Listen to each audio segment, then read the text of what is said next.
Hello everybody, welcome back to IndyCar on the 5th of April 2019. For as long as I can remember, people have been told in Scotland that we have no control over our constitutional future, that everything rests and all the powers are vested in Westminster, and that Westminster is sovereign over the whole United Kingdom and has all of the power. We've been told repeatedly that we have to ask permission. We have to ask permission for a so-called Section 30 order before we can have a legal vote to leave the UK if we wanted to. We've been told this repeatedly for decades, that we have no power over anything, that we can't alter the future, that we have to ask cap in hand in London if we want to change things. Now, I and many other activists have for many years been counteracting this lie, because it is a lie, that we can't change our constitutional future. We have always had the legal right to do so, but it's not very often that we get a confirmation of this. It's not very often that the British government itself actually says to us, you have every right to end the Acts of Union, to end the union with England at any time you wish. But now we have. One of my friends recently sent me a message, including a screenshot of a petition which he had submitted to Westminster. And the petition that he had started was to repeal the Acts of Union, basically to scrap the Acts of Union and to end the 300 and something odd year old union of England and Scotland.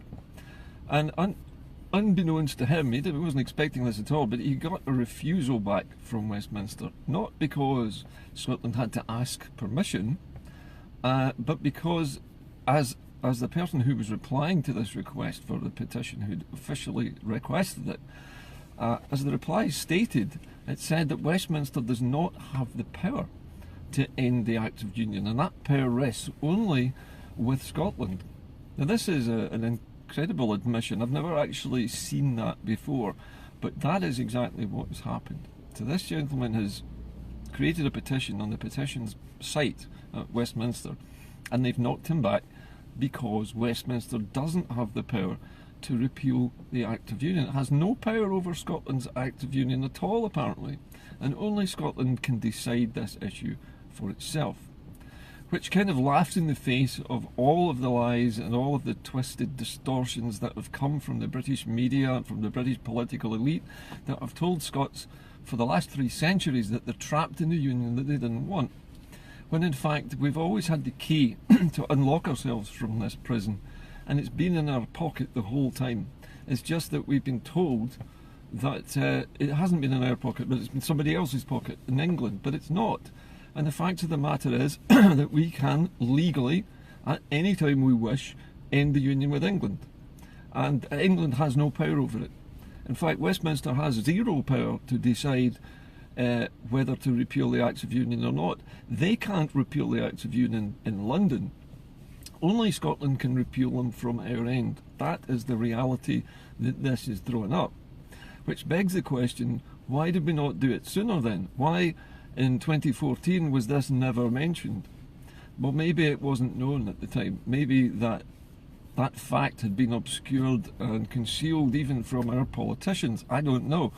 But it's interesting to now see it officially confirmed by the petitions department, or whatever they call themselves at Westminster, that only Scotland can repeal the Acts of Union.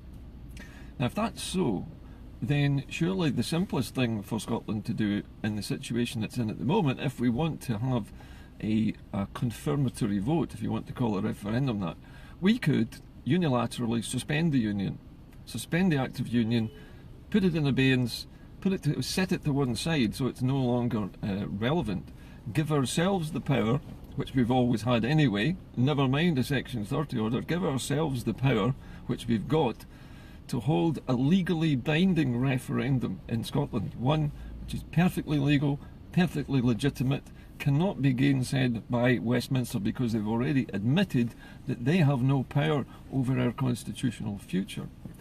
Once we've suspended that constitutional situation, we've suspended the union, we can have our independence referendum in peace and quiet without the hassle of the UK threatening to withdraw Section 30 orders or any other spurious, nonsensical threats that they might want to make.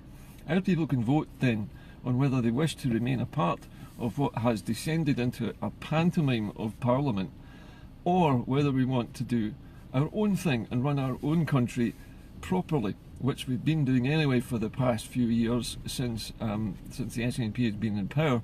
Scotland has gone from strength to strength. Its economy has strengthened, investment has strengthened, its exports have surged, the value of its oil is now about to break $70 a barrel.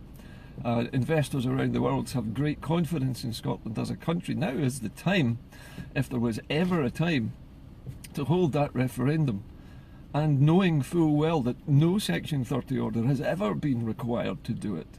We've always had the power in our own hands to do this. So that's an interesting development today, something which I will do more fact-checking on to confirm it with you.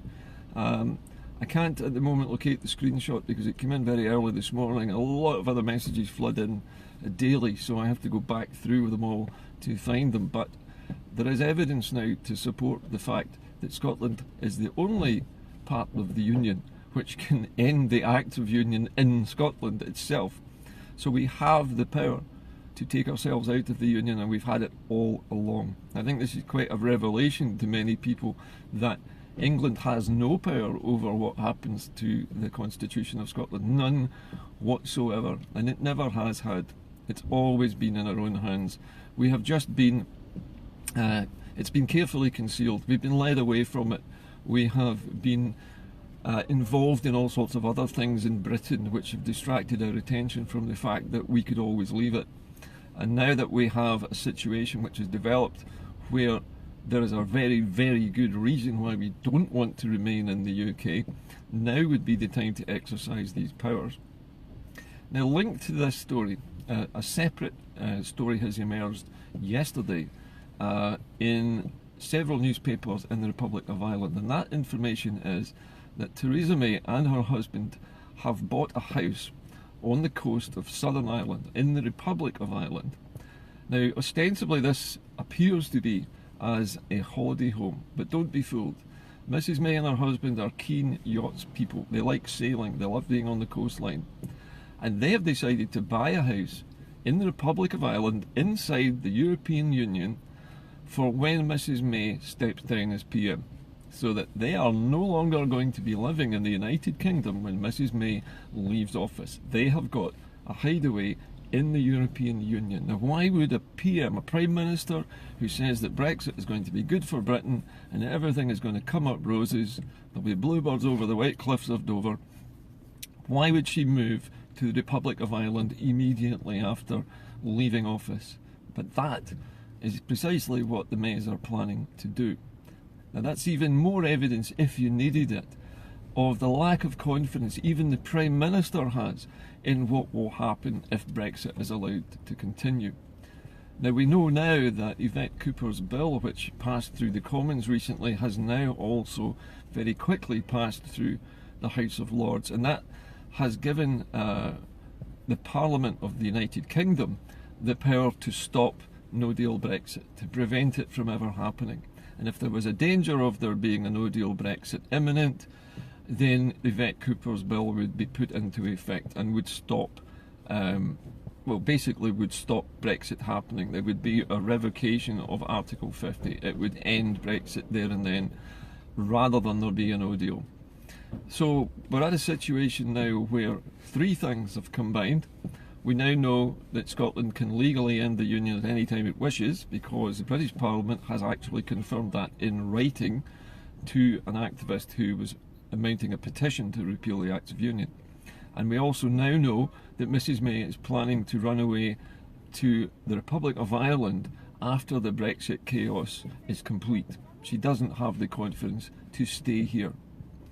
So my point today, and at the end of this rather momentous and disturbing week, is that we have the keys to the door. And I think it's time that our own leader picked that key up, put it in the lock and turned it, and said, we're suspending the Act of Union temporarily while the Scots people are allowed to consider the benefits of independence, and at the end of a short period we'll have a confirmatory vote on that, making that suspension permanent. And at that point, when that suspension becomes permanent, we should then, I would hope, adopt the Scottish Constitution, which is waiting at the moment in Holyrood for that very same action to take place.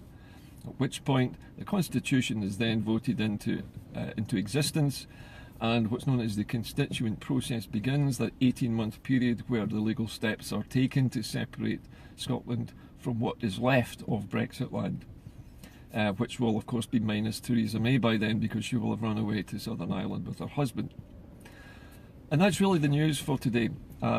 It's given me a bit of a lift knowing now that the evidence is quite clear that Scotland has got the right to repeal the Acts of Union itself. I've basically supposed this for a long time.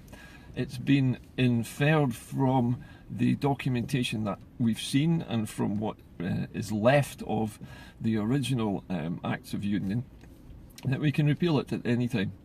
And all it would take is an act of the Scottish Parliament to either suspend or repeal the Act of Union. And I am certain that Nicola Sturgeon and the entire SNP government has known this for a very, very long time.